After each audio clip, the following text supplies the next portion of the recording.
Where does the sodium in our diet come from? Even if you don't add salt to food during cooking or at the table, you still may have a diet high in sodium. 77% of the sodium in our diet comes from processed or pre-prepared foods. Processed foods that are high in sodium include canned soup, spaghetti sauce, lunch meats, salad dressings, cheese, and canned goods. A diet high in sodium is linked to high blood pressure, heart disease, and stroke. Another source of sodium comes from fast food and restaurants. So, how much salt is too much? For adults up to the age of 50 years, it is recommended to consume 2,300 milligrams or less per day.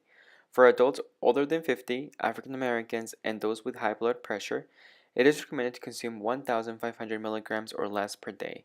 On average, Americans eat over 3,400 milligrams a day, which is 1,000 milligrams over the daily limit. But just how much is 2,300 milligrams? One teaspoon is about 2,300 milligrams. One teaspoon per day is not a large amount. So, what are some ways to decrease our sodium intake? There are many ways to reduce the sodium in your diet. Limit processed foods such as deli meats, hot dogs, frozen dinners, and fast food. Purchase low sodium and canned goods or rinse canned goods before using to remove excessive salt.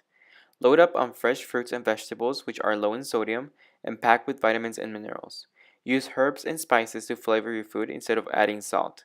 Garlic, cilantro, and red pepper are just a few ways to add flavor to your meal. Also, limit the amount of refined breads you consume as they are also a source of sodium in the diet. This chart shows the amount of sodium in common restaurant foods.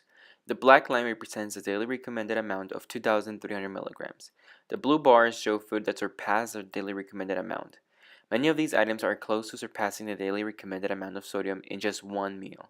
For example, the chicken tenders and mac and cheese at Applebee's contains 4,290 milligrams of sodium.